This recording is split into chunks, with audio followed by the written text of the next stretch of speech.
All right, we are recording then. The other thing is if I start to break up or anything, I would suggest the first, and it makes it hard to understand me, I would suggest the first thing that everybody might want to do is check to make sure that their microphones are off.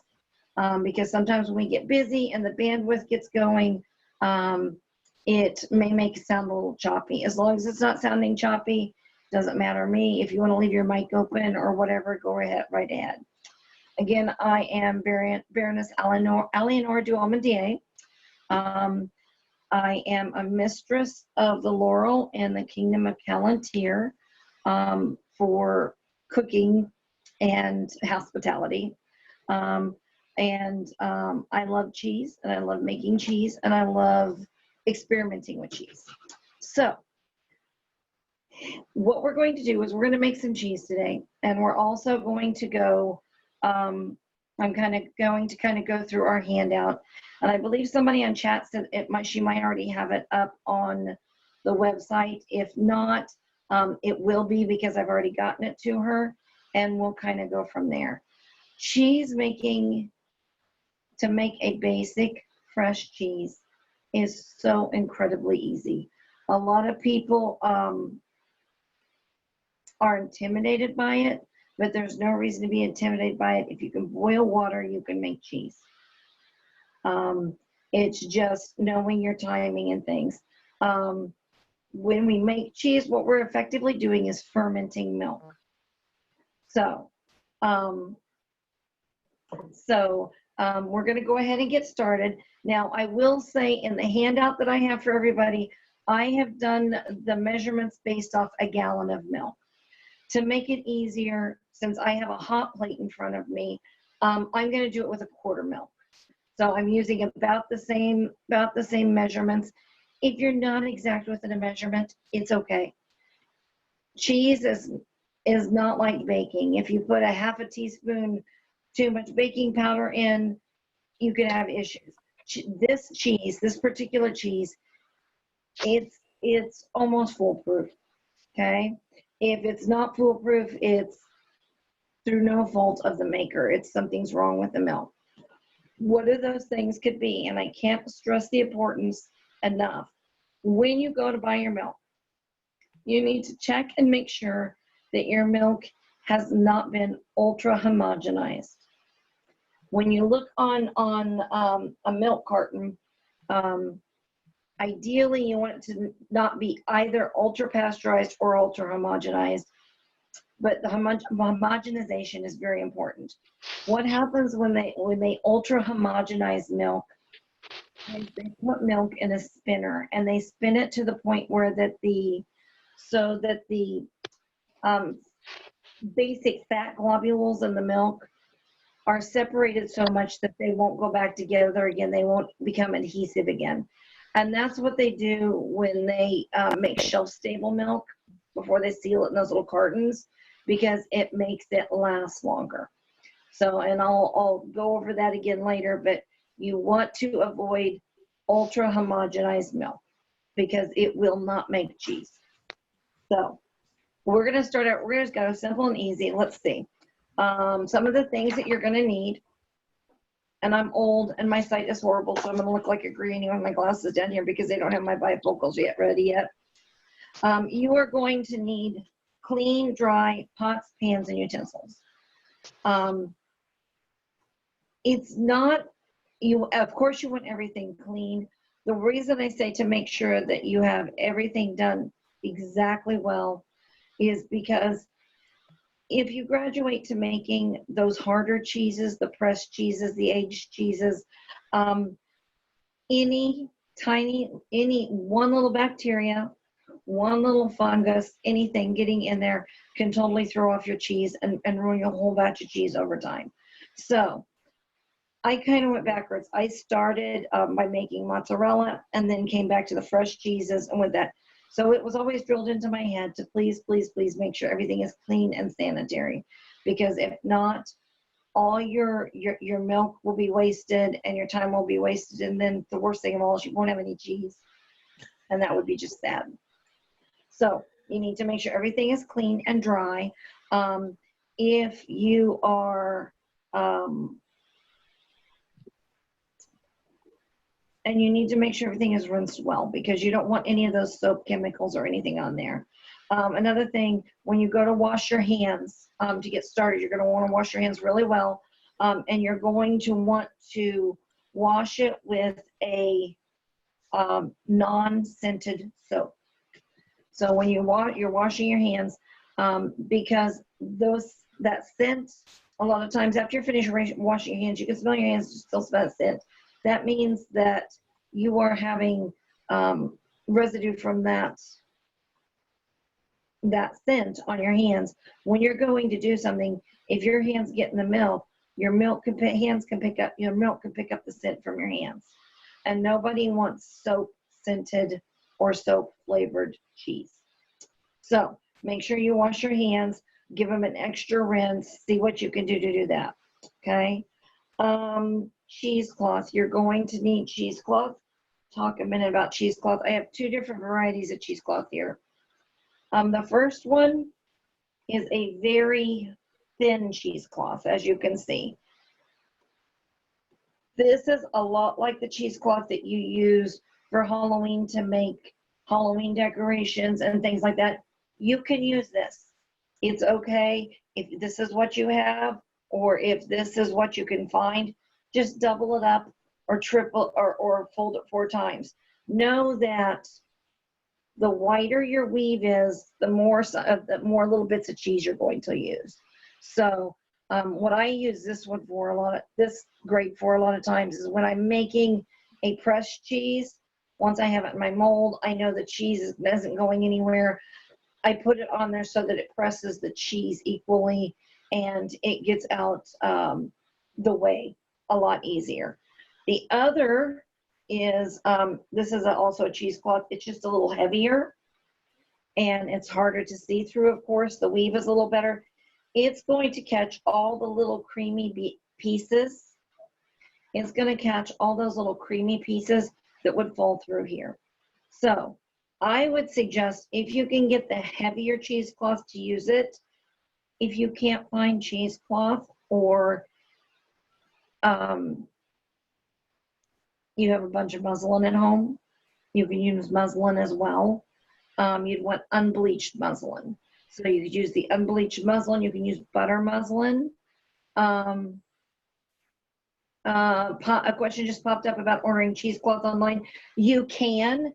It depends on where you are. If you are in a place that has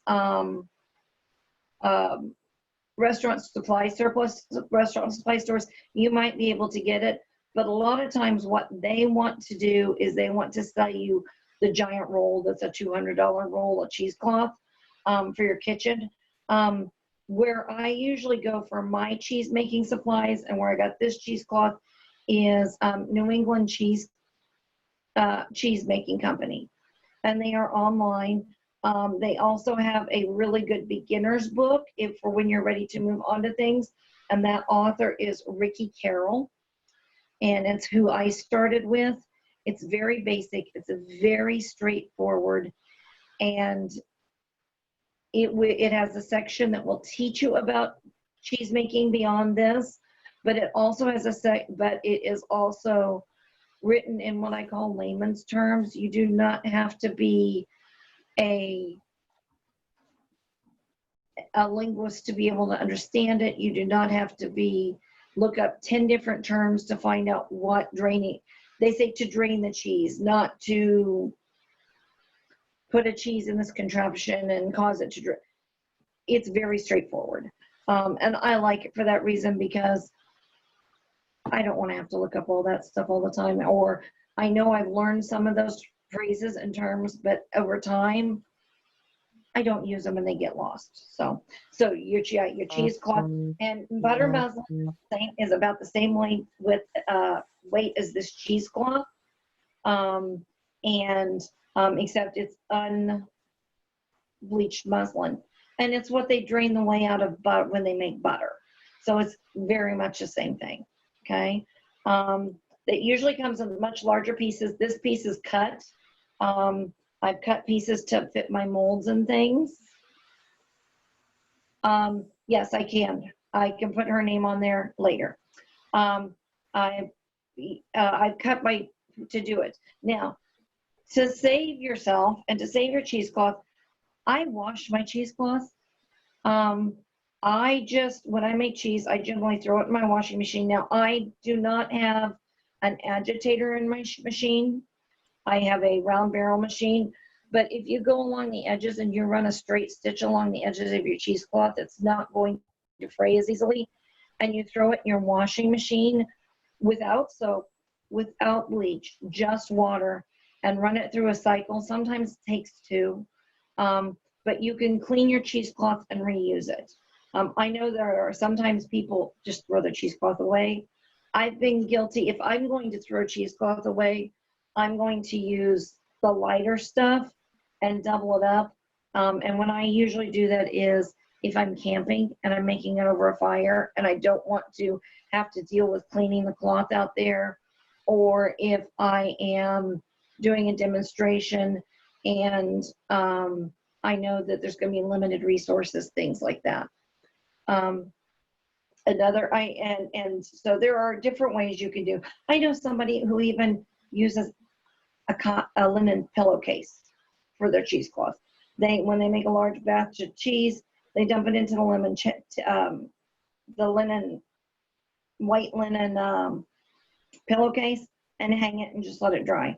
That's fine too. You could take and you could make little bags out of these if you want to, so that if you are outside, just stitch this way and this way, put your cheese inside. I would suggest keeping the stitching on the outside so your cheese doesn't get glommed up in it. Make it easier to clean later too. Put your cheese in the inside, tie the bag, and hang it from a tree or wherever you're going to hang it from. So I'm getting ahead of myself. Sorry. So cheesecloth. Okay. Let's see. Then we're going to go ahead and start making some cheese. This is just a little hot plate. I don't have a clear pan, but I promise that before we separate the whey from the curds, I promise to pour this into a clear bowl so that you can see what it looks like. So that you know when your cheese is about done. So I'm going to start with about a quart of milk. Just pour it right there in my pan. Now you can do it with just milk. I like to fortify my milk because I feel like you get a much higher yield if you fortify it a little bit. So what I usually do is I take some cream, and I usually put about a cup of cream. I usually put a cup of cream into my whole milk. I usually start with whole milk, then put about a cup of cream in. I am not going to measure today. I'm being a bad girl. I'm going to pour some cream in, okay? If I were measuring it, I'd put about a quarter of a cup of cream in. One of the reasons I'm not measuring is because I want you to realize really how lenient the measuring can be in this point. That it's not something you have to worry about. You're going to need something to stir with that has a long enough handle so it's not going to get lost in your pan. And when you first start, you're going to stir and stir and stir. After you've made cheese for a few times, you'll get to that place where you're going, oh, I think I need to go just stir the cheese. I need to stir the milk because it will take a little while to get warm. Couple of suggestions with that. The milk that I'm using now, I took out of the refrigerator early this morning. We're fermenting the milk. We are, in effect, spoiling the milk so that we get curds. That's how buttermilk happens. Buttermilk happens when the milk sits too long and it starts to get glops and curds and things like that in it. So what we're doing is we're fermenting the milk. If it had set out from the night before, it wouldn't hurt it at all. So let the room temperature help you to bring your temperature of your milk up. Okay, so we're going to do that. So we're going to be stirring some on the milk, and like I said, that'll take a couple of minutes. So while we're doing that, Let's talk a little about, we're making an acidic cheese. So let's talk a little bit about the acids we're going to use. We are going to use food grade acids. So you could use lemon juice. You can use orange juice.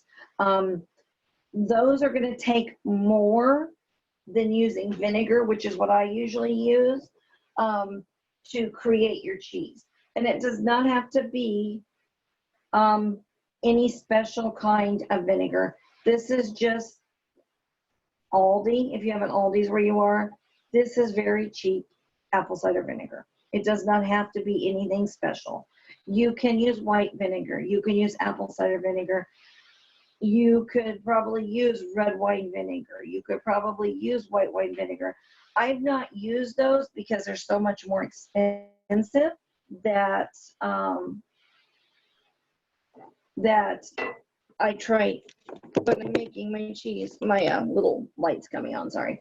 When I'm making my cheese, I don't want to have to put, to make my cheese, I don't want to have to put a $3 bottle of red wine vinegar in to get a basic cheese. Now, if you're doing a special cheese and you really want to work with that flavor, go for it. But yeah, any basic vinegar will do. Not a cleaning vinegar, but a cooking vinegar. If it's your vinegar from your own mother, that's great. If it's from the store, that's great. It doesn't matter. And if you put a little bit too much vinegar in, or a little bit too much lemon juice, or a little too much orange juice, your cheese is going to have a little bit of that flavor. If you're using a full gallon, you're going to use about a 1/4 cup of vinegar. I say about because it depends on your milk. And so here, I'm not even going to measure my vinegar. I'm just going to pour some vinegar in to show you how easy it is. And that if you don't have something to measure with, you can still make your milk. When ideally, we would want our milk to come to about 185 degrees. So if you have a meat thermometer, you stick it in there. If you have a floaty thermometer, if you have a candy thermometer, any of those things, if your candy thermometer goes low enough, you can use that. My cheese thermometer is about this long. It fits into a stock pot that holds 4 gallons of milk. So I'm going to eyeball the 185 degrees. And the way that you can do that is you kind of, when you stir it, you kind of like look around the edges. You're starting to see those little bubbles form, not a boil, but the little bubbles form.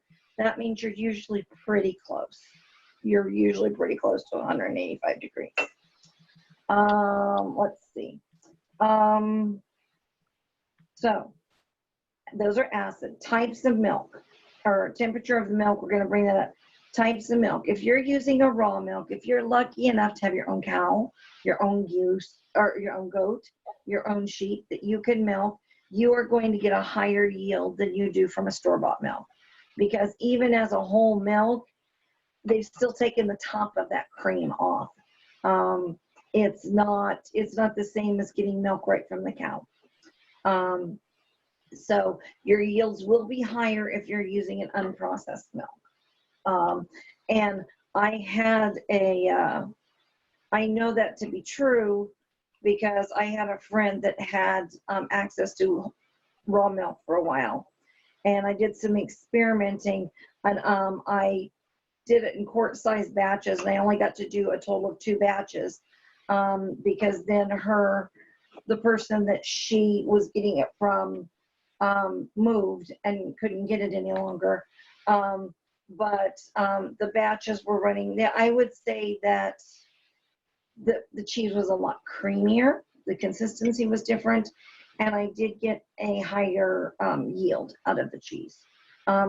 I was weighing it, but I've not had enough work with it to be able to tell you a percentage or anything, but it is a higher yield. I can tell you that much. Again, make sure it is not ultra homogenized. Okay, I think what we're going to do is I'm going to take a look here at at the chat and see if there are any questions. Today Let's see.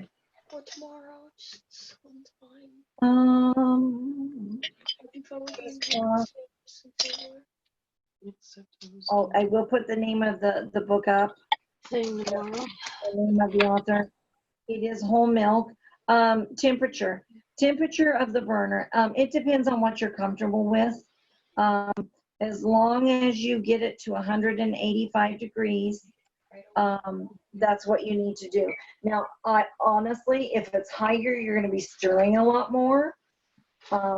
If it's lower, you can allow it to, I can do two things at once. I can talk to you. It's on, I actually, now that I look at it, the burner is pretty much on high. Let me make sure. For some reason, it doesn't seem to be heating very well. Let me make sure I haven't bumped the, hold on. Probably because I tried to turn it back down lower and I think I turned it off. I get busy doing something and yeah. Okay, so we have those, we have the acids, we have those things. When we're done, we're going to have curds and whey. Just like you get in cottage cheese. Except the whey is going to be more of a yellow color. If it's still white, that's still left in the whey. The more yellow or clear that your whey is, it tells you that you pulled more and more milk solids out. Okay, and there are two kinds of whey. The first kind of whey is called an acid whey. And that's what we will have an acidic whey because we're using an acid to create the cheese. Okay. The other kind of whey is called sweet whey. And sweet whey is what you get when you use rennet. And there are different things you can do with that whey because when you use rennet, you're usually working at a higher temperature. And I'm sliding off, sorry guys. And when you're working at that higher temperature, you're going to kill the active cultures for the lactobacilli cultures that are in your milk. But when you're using it as an acid, you're not going to have your milk high enough that it kills the lactobacilli, and you can actually use it for some different things. There was also a question, how much of a flavor does the vinegar add to the cheese? Not a lot. I don't really notice it much. I'm not a person that likes overly vinegar things. If you add more, if you go by the measurements, it's not really going to add that much to the cheese. It's more of, it's the chemical reaction. It's the science that it causes to happen is why you're using it. If you're really wanting to add flavor to your cheese, I would say, I generally do that later. When we have our curds, then you can add flavor to your cheese. You could add anything from lemon zest, herbs, whatever you think you want to add, you can add it to that cheese and do a little experimenting. I like experimenting with the different flavors that come up sometimes. So. Yeah, oh, look at that. It's getting warm now. Go figure. Okay, so there are those two types of whey. There are different things you can do with your whey, and we'll get into that a little bit more later. We'll do the cheese first, and then we'll talk about whey a little more. My favorite thing to do with whey is you use your whey as a substitute for water in your bread. It does give it a little bit of a different flavor, but it makes it richer and more, I don't want to say heavier because it doesn't do with the texture, but more filling almost. That's simply, you just switch out your water for your whey. And you can use whey in cooking just about any way by switching out water for whey. There are a couple important reasons why we want to do that. One is because there's still a lot of protein and a lot of nutrition in the whey. And so why not use up that nutrition when we have? One of the other things that we want to do is when we're working with whey is introducing whey into the environment isn't necessarily a good thing. Let me skip forward here. Sorry.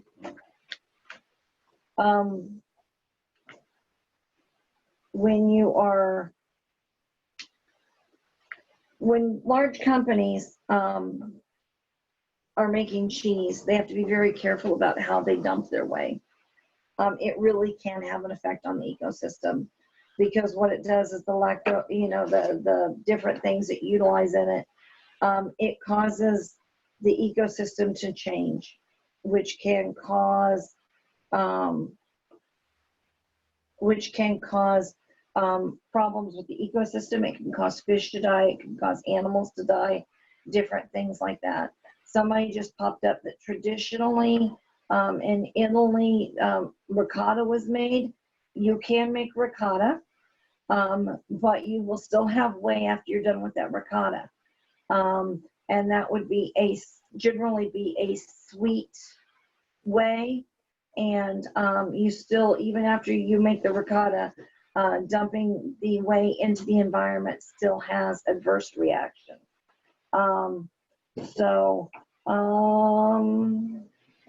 Let's see. I've been talking instead of following my notes.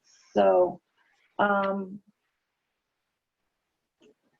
I know where it is. So when you're using your whey, one of the things that we need to try to do is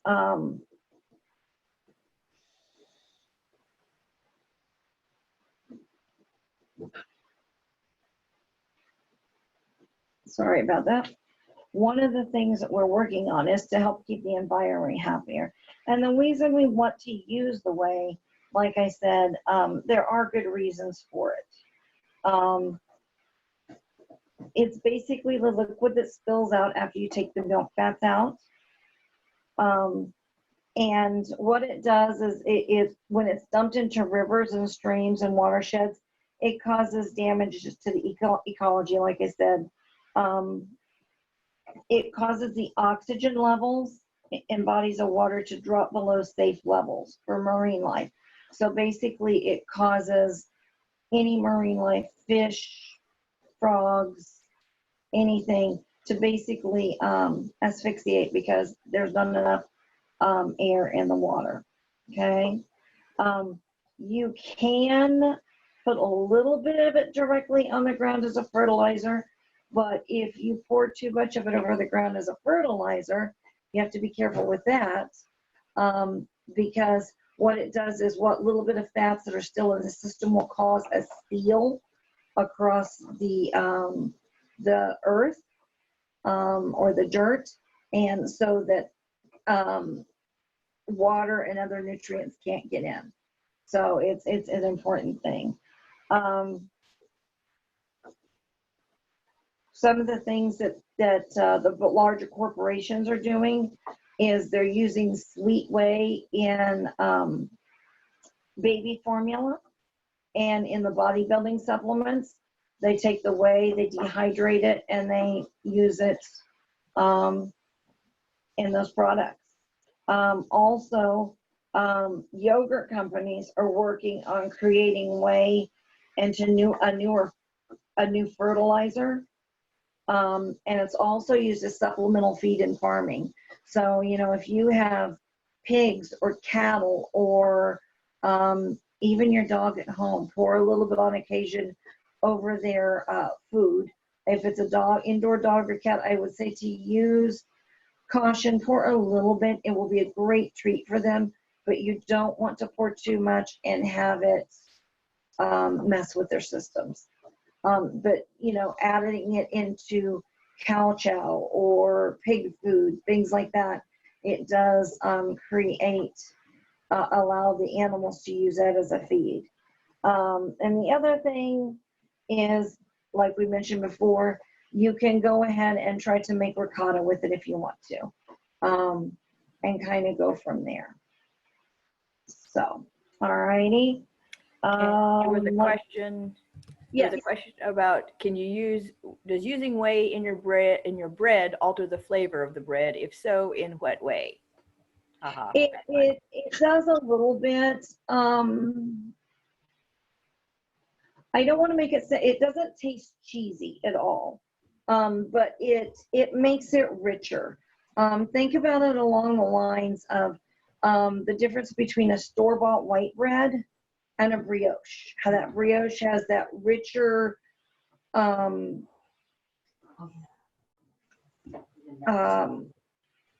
smoother texture.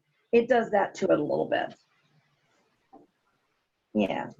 Okay, let me see here. Not quite. Okay. So, we're getting close. We're at about 130 degrees right now. Let's see. So you can also use your whey for a lot of different things. All right. Like I said, my favorite thing is to use it in breads. You can substitute it for water in any cooking. If you have excess whey and you don't use it in about a week, you can throw it in your freezer. So if you're planning on making chicken noodle soup in a couple of weeks, and what I usually do is I just take my whey and I pour it right back into the gallon milk container. It's got a lid on it. It's ready to go. I put that all together. I throw it in my big freezer. I freeze it. I take it out when I'm ready to make chicken noodle soup. I can take it out when I make stew or chili or whatever you're going to use. Substitute it in for water. Some things, if it's something mild, you might catch a different flavor with it. But it's one of those things, it's just a trial and error thing. You can soak beans, peas, any of the legumes in it. One thing to be aware of is if we're cooking for somebody who's vegan, it is still whey. And check to make sure, see if they're vegan or if they're a lacto-octo-vegetarian. Some vegetarians are okay with milk and whey. Some vegetarians are not. So if you're fixing a vegetarian dish, always check with the vegetarian that you're fixing it for to see if they are okay with milk. All right. You can, reconstitute fruit juices. They say that you can do it to reconstitute fruit juices. You can, let's see, what are some of the other? Use it to cook rice, oatmeal, barley, quinoa. You could even take the whey and boil your potatoes or your noodles in it. You can put it in smoothies, share it with your animals. You can do lacto fermentation if you are using acidic whey. If you have sweet whey, which is the whey that's with rennet, it kills the lactobacilli in it, and you won't be able to do that. In the information that I have handouts for, I've not done a lot of the preserving with it, but I do have a friend that is that went to a class and attended a class about lacti fermentation, and the teacher of that class was very gracious enough that she has allowed me to put her information on fermentation at the end of the whey portion of the information I will be giving you. And along with her, it's basically her class handout, so it has all her references and documentation and things as well. You can put a little bit of whey on a cotton ball, and for the homesteaders, say it makes a good toner. So it can help with your skin issues, or even to put some in a bath water, because they say it has great toning capabilities. I have not done that, but it's a possibility. And like I said, you can always freeze it. Always freeze it. Okay, we're going to give this a try. So I'm going to turn my heat off before I put my vinegar in. And I'm going to pick up my camera. And as you can see, I have a pot full of milk, pot full of warm milk.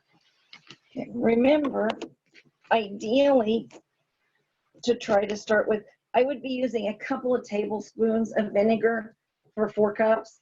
I'm just going to throw some in. I'm just going to throw some vinegar in here. If it's a little much, it's a little much. What we want is science to happen. Oh, I can already see it happening. Hold on. I don't know if you can tell. Oh, are you still there? I just bumped a button. I hope you're still there. If you're still there, hold on. I'm coming. We can hear you, but it's frozen in the middle of you Okay. lifting it. I just need to get back to that page. Sorry. There we go. There I am. Yep, there you go. You're moving again. But you can start to see right in here. It almost looks like little bubbles. What it is it's the scientific reaction that's happening that's causing the milk to curdle. Okay, so we're just going to set that aside for a minute. And I promise that I will show you what that looks like when it's all done. I'm going to set it over here on this cooler burner. We're just going to let that set for a few minutes and kind of go from there. Okay, I actually think it needs a little more vinegar.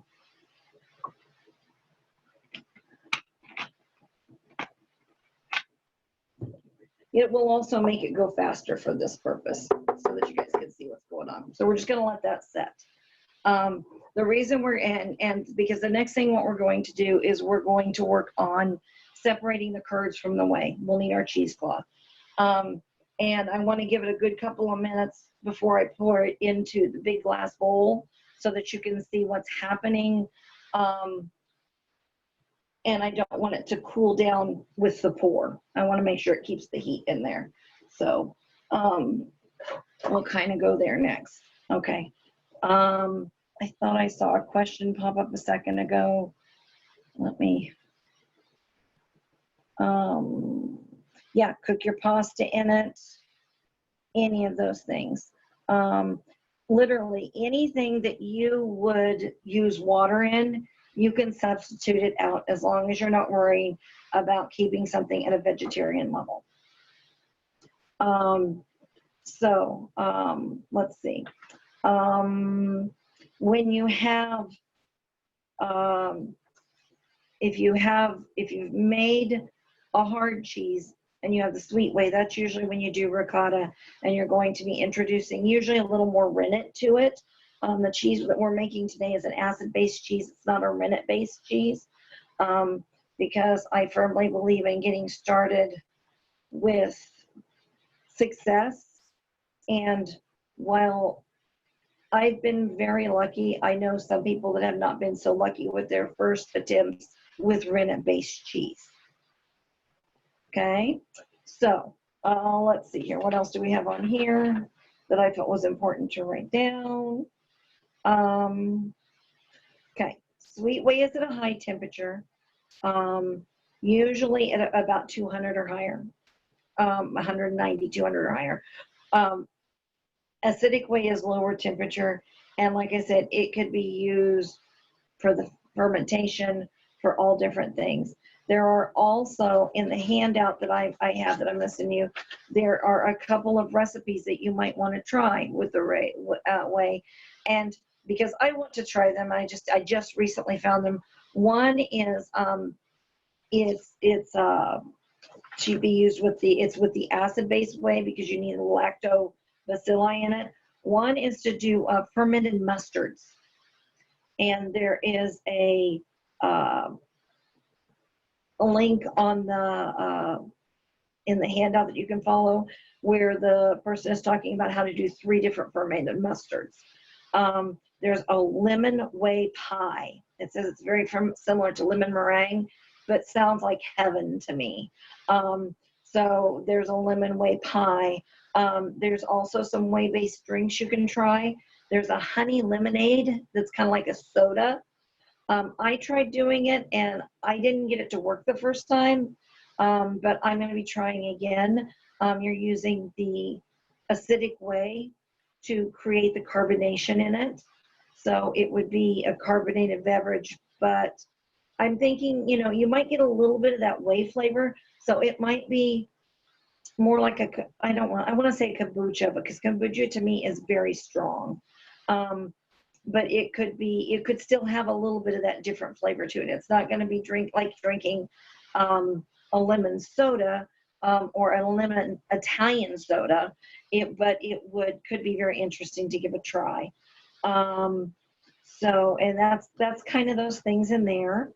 And like I said, then there's the information from, I will butcher her name, I know I will.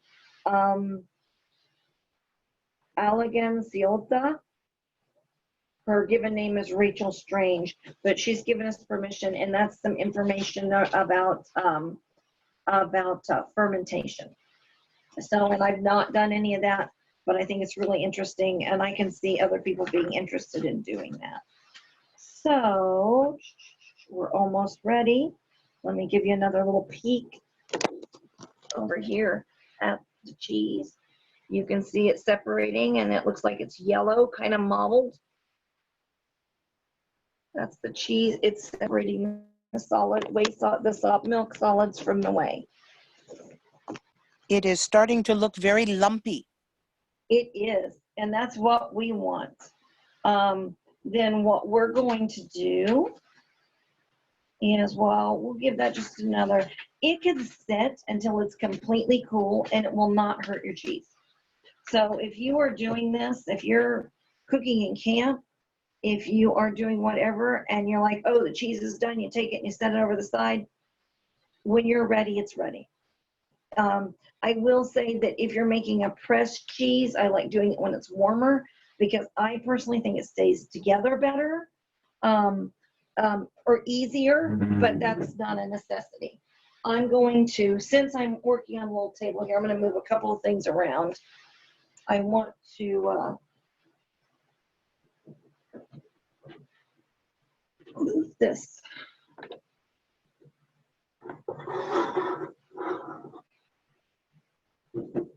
Over here, so I don't have a hot plate right in front of me.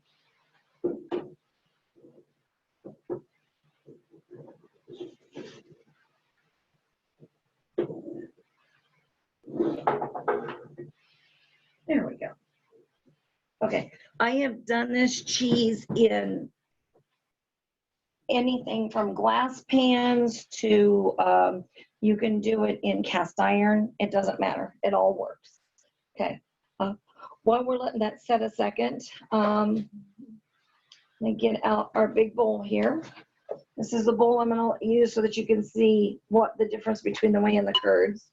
And then what we'll do is we'll strain it. I'm just using a baby strainer because we have 4 cups of cheese.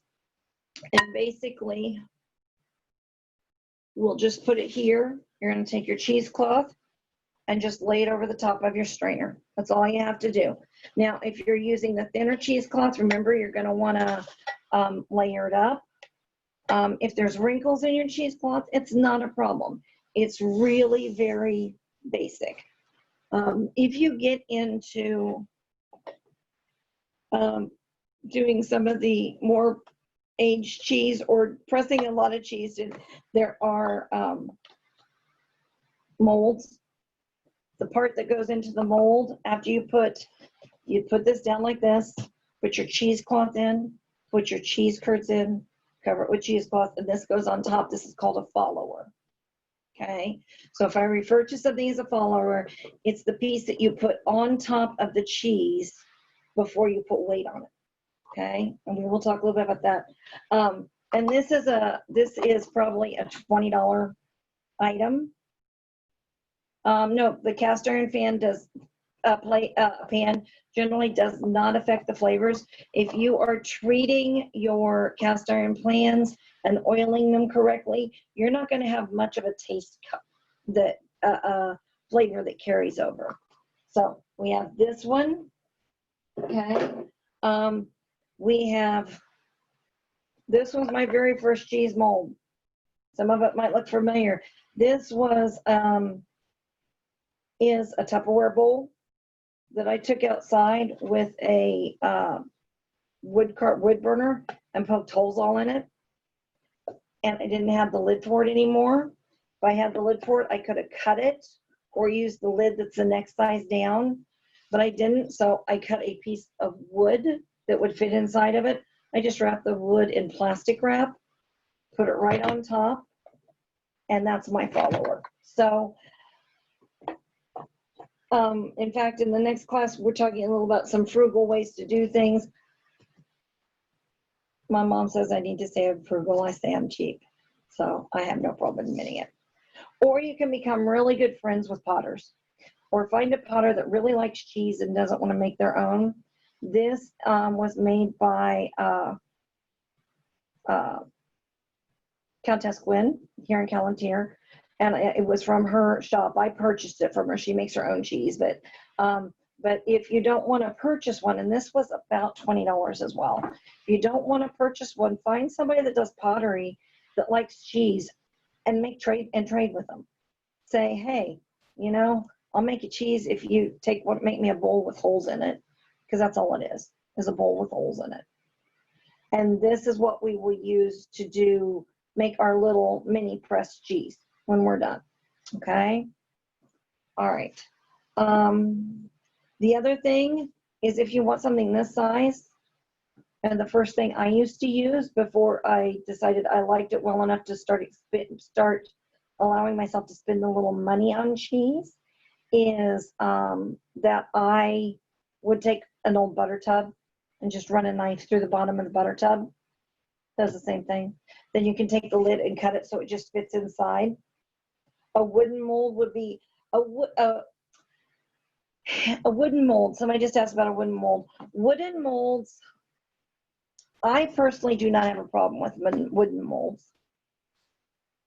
The United States Department of Health might have a problem with wooden molds. In fact, they are there for a while. They were limiting the kinds of cheese that could come in from France, because some of the places in France, some of the fromageries, still age their cheese on wooden planks. And they are afraid that it could allow bacteria or fungus or something like that to grow. Number one, sometimes the cheeses are the cheeses they are because of the fungus or the bacteria. But they also scrub those down, and they take very good care of them. I personally, if it's for home, I don't even cover this. And then when I'm done, I scrub it. I give it a good scrubbing. I don't bleach it. I give it a good scrubbing. That's what I do. But a wood mold, I would say, if you're going to do it, make sure you get it good and clean. That's what I would say. Traditionally, it was done in wood bowls. Yeah, traditionally it was done in wood. So my personal opinion, I don't think wood is an issue, but I want to make sure that people are aware that they need to keep their wood clean. They need to keep your wood, if you're conditioning wood, you're using a food grade conditioner that's okay to adjust. So you don't want something that's you know, you have to be careful with what you watch out there. You read your labels or make your own. But I don't think wood would be an issue. That's my opinion. However, there are drawbacks to it, and you are taking some chances with it. But with this one, it's not going to be in it long enough to know. So, all right. So let's get out this whey and these curds. Put the spoon in there so it doesn't splash so much.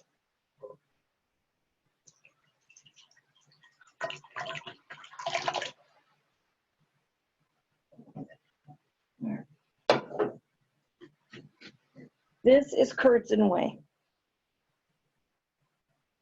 Okay, it's hard to see. It's hard to see the yellowish portion. So we're going to make that pronounced a little bit. We're going to take this cup here on the bottom. It's going to catch our whey. Strainer's going to catch our curds. So slowly pour this over.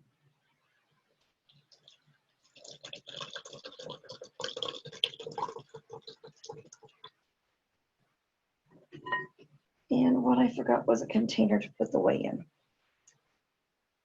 This will work.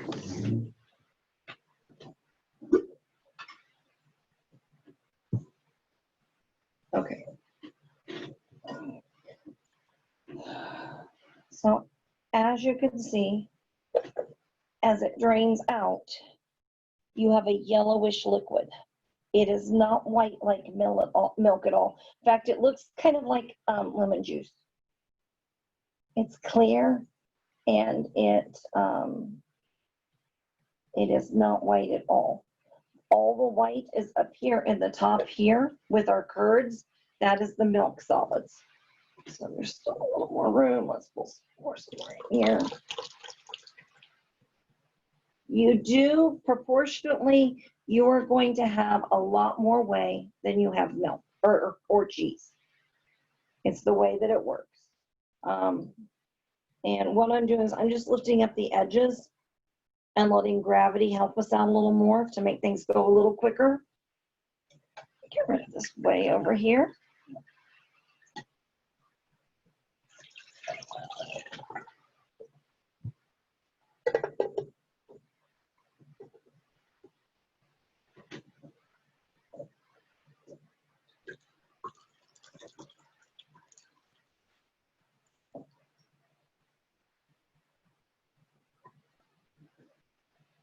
Depending on how long you let your whey drain, depends on how moist your cheese is. So if you want something that is a little more crumbly, more that's more like a cottage cheese and kind of crumbly, you're going to want less whey. If you want something that is more easier to spread, then what you will do is you won't want to leave the whey set as long. So, all right, here we go. Hopefully we can get this last little bit in here.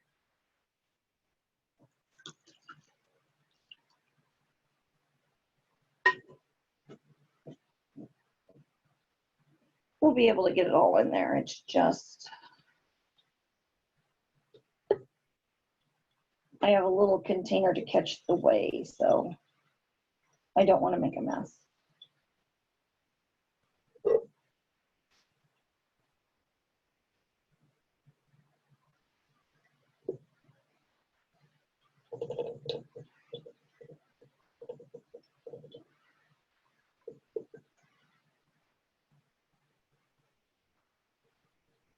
This is a lot like pulling the juice out of jelly, if you've ever made jam.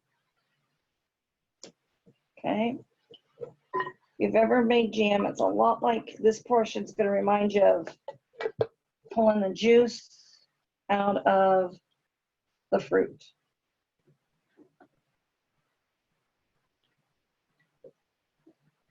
All right, so there we go.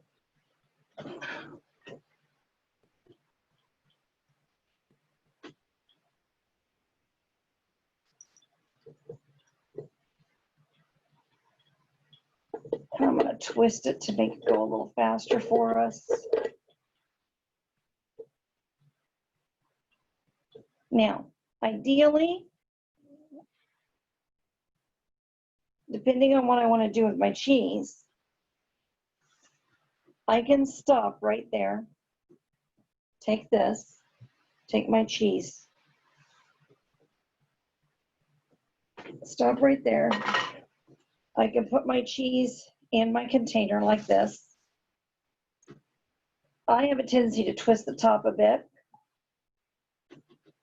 Then what you want to do is you want to put a follower on it.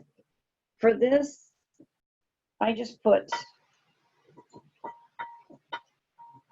a plate from my house on it and set a can of vegetables or a can of, or a cup, something on there, and let it press down. And that will, when you're all done, you're going to leave that in your refrigerator overnight, or at least 3 or 4 hours. You can check it and see when it's as hard as you want it to be. Then you will have a little disc of cheese. Now, it's not going to be like cheddar cheese you buy at the store. It's going to be crumblier. It can be sliced. And the more you do it, the better you get at it, the easier it gets to be. Okay? Or you can work on getting some more of the whey out.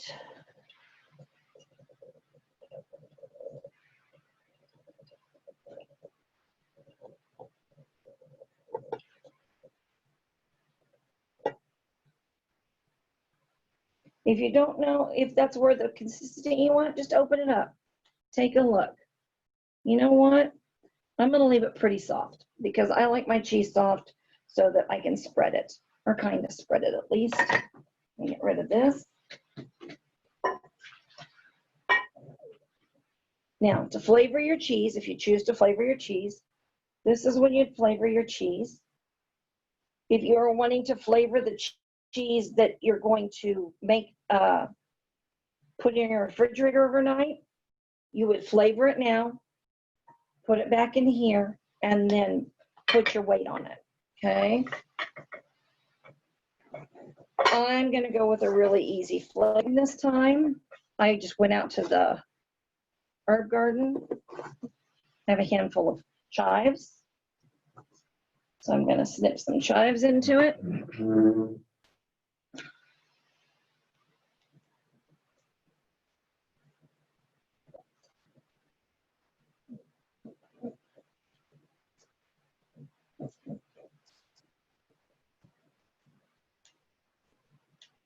Whatever you do. I also got lucky. There are still 2 chive flowers left. My favorite thing to do with this cheese is every spring when my chives blossom, you take your chive flowers, you twist them off, and you throw them in there. Okay? When you bite into the chive flowers, the liquid that's in it, it pops open and it totally fills your mouth with flavor. So you can use flowers, you can use herbs, you can salt your cheese. Most cheese is salted. Cheese salt, you can go and buy cheese salt if you want to and spend $5 on a couple of cups of cheese salt, or you can go and buy, what I do is I just use kosher salt. It's the same thing. Same thing. This happens to be, for those of you that know about Auntie Arwen, this is some of her black pearl salt. It's a smoked sea salt. So I'm just going to add a little smoked sea salt to it, just because that sounds good. And you stir it up. And you have a soft, spreadable cheese ready to go on your bread, your crackers, whatever. Now, if you don't want it quite that soft, drain more of the whey out of it. Get it to that more of a cottage cheese consistency. And one of the things I like to do with that is to, especially for vegetables, is to get endive and put a spoon of cheese in the endive, put cheese in the endive, and then some fresh herbs or something on the top. And it's really, really, really good. So I think that's pretty much how you make a really basic, really simple fresh cheese. I will check for questions here real quick. Let's see.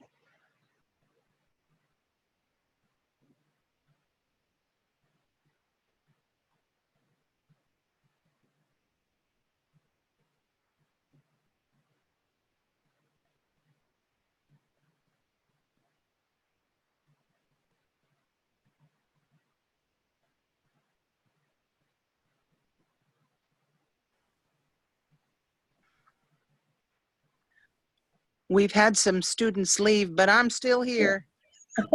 Well, yeah, I knew it was a 2-hour class. I didn't know if I'd quite get through it in an hour. Yes, So, yes. but yeah, the wood is an antibacterial. I just don't want to say, yes, use wood, and then have somebody come back and say, well, it made me sick. I also, there are things I do in my kitchen that I wouldn't do in someone else's kitchen. So I think that's every cook in the world, but, True. so, sorry, I didn't mean to go that way. I meant to see how many of us are left. Well, there's a few of us left. There's still a few of us left. So basically, what questions do you have for me? I can even try to field some hard cheese questions if you want me to, and kind of go from there. But what questions or thoughts or concerns do you have for me? I've got one for you. I was under the impression that for many hard cheeses that you have to use a specific type of bacteria to be able to get it to do its thing, and it takes longer to age. But I didn't know if you've done that before or not. And It depends on what cheese you want.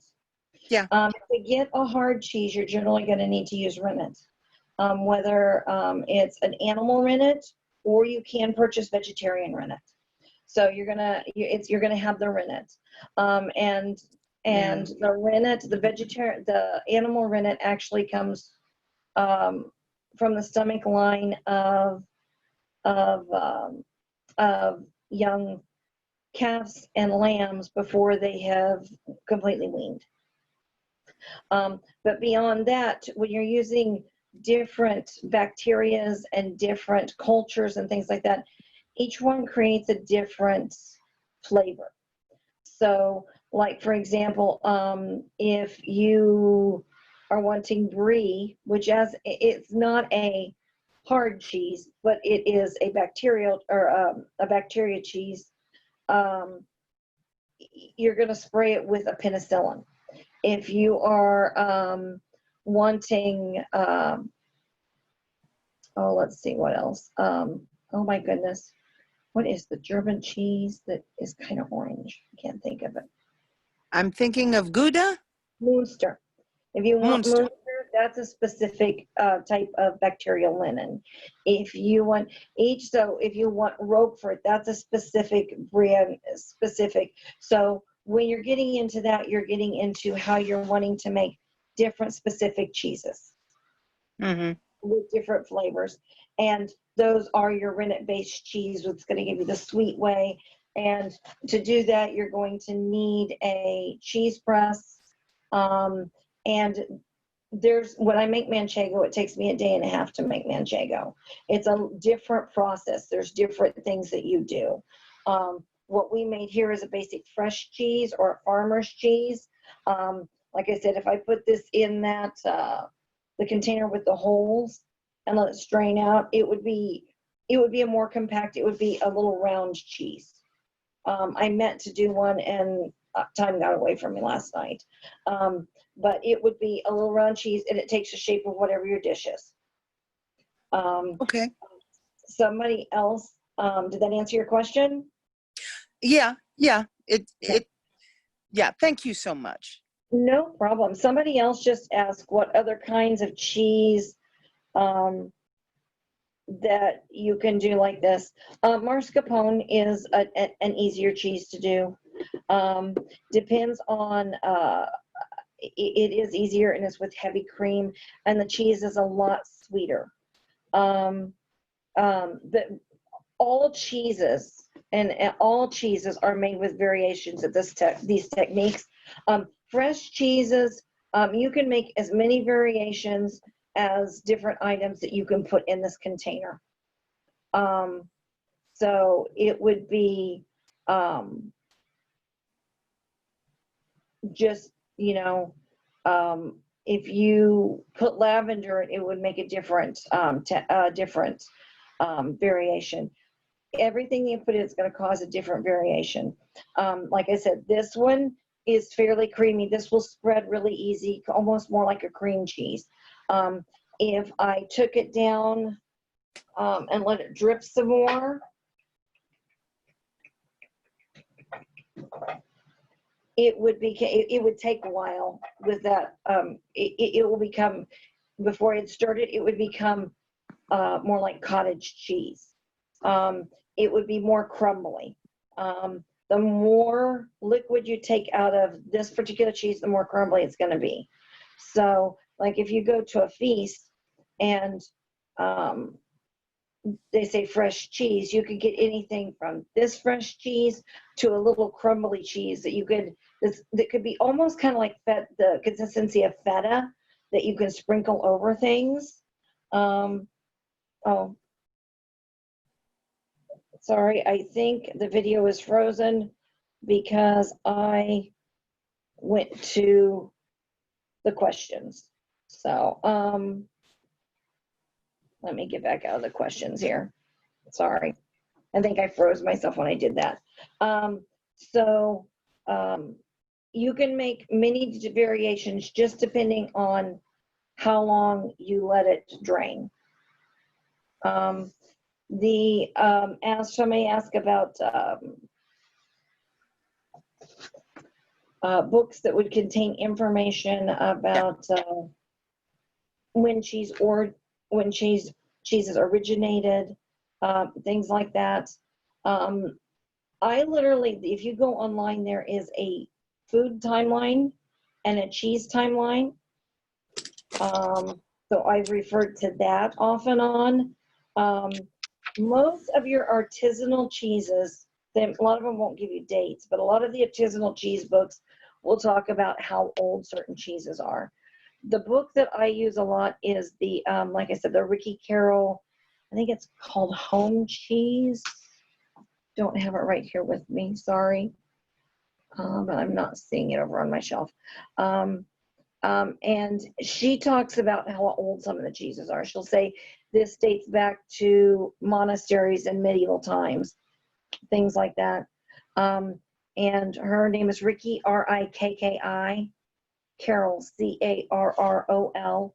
And she is actually the founder of the New England Cheese Company, making supply company. So what I'll do is I will post that information on the Facebook page. I'm not sure if there is a really good book out there that has the dates of when everything started and stuff. I basically did a lot of digging to find out mine. Everything from when it kind of started, my cheese thing started when I was looking at a recipe for stuffed eggs, and it called for buffalo mozzarella. And I was like, you're kidding me, buffalo mozzarella. So I had to kind of research buffalo mozzarella and find buffalo mozzarella, and kind of go from there.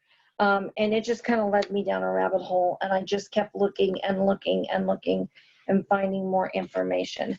I'm probably going to freeze this up for a second because I was going to look at something that somebody put up there. I'm hoping I don't. I'm trying to see if this is a book that somebody was. I'm bringing it up. Yes, that is the book. Home Cheese Making by Ricky Carroll. It will walk you right through your recipes. It will tell you how long to let something stay under. It's more for starting into hard cheese making, but there are some fresh cheeses in it too.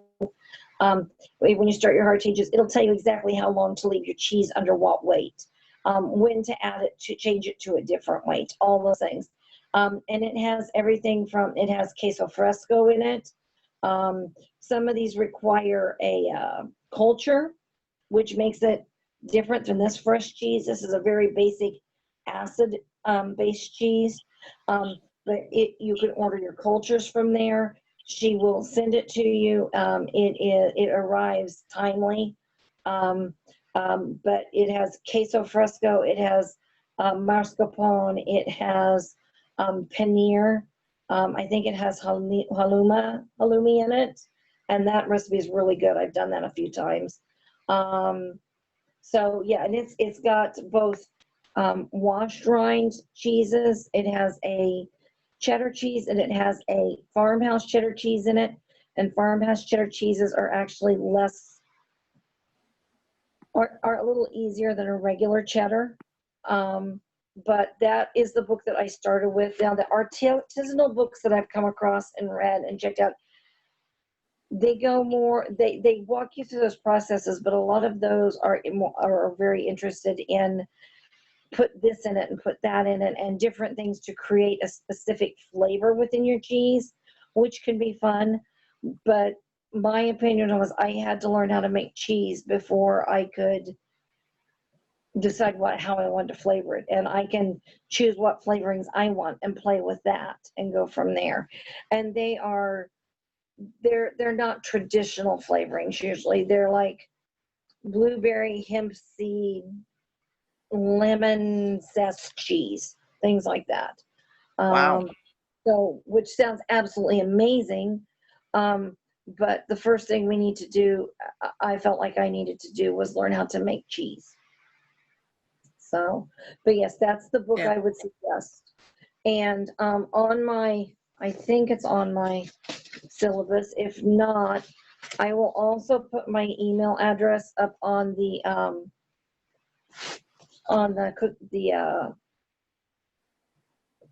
Colloquium page.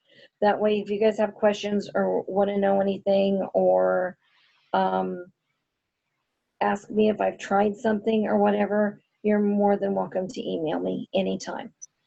So, all right. So, hopefully I've started people down a wormhole because it's a lot of fun. I recently started playing with cheeses that it's basically I'm working with cheddars and I'm letting them sit and absorb some of the flavors from beers and wines and ales, and then going from there and going to try aging them. Yeah, so this is where I started though. It's pretty good. And trust me, people will eat this cheese just as much as they eat that other cheese. Thank you. She said this is wonderful. Like I said, any questions? I tend to ramble, so I hope I didn't ramble too far all over the place. I know I have this little paper to read off of, but when things pop in my mind, my mouth opens. So, so a friend of mine posted a meme the other day. It's like something about I don't need a mood ring, I have a face. Well, that's kind of me.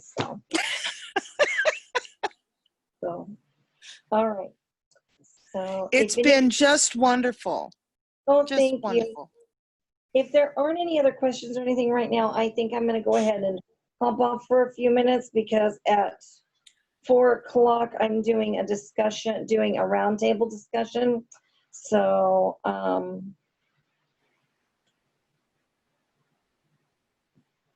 and kind of go from there. Let me see. Let's see. Oh, I'm sorry. I just did it again. Let me find myself. Where are you? I'm not used to doing it on this little thing.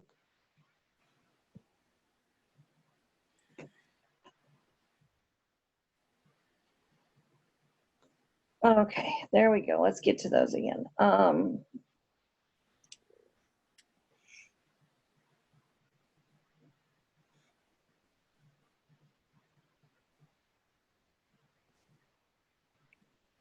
Yeah, Chattering necessarily is not always period, but it's a cheese that everybody always wants to make. So I was just kind of going through some of the list of some of the classes that are in there, and to kind of go from there. So, but all righty. Well, I will hopefully see some of you in classes later and go from there. Have a wonderful afternoon. You as well. Thank you. Thank you very much.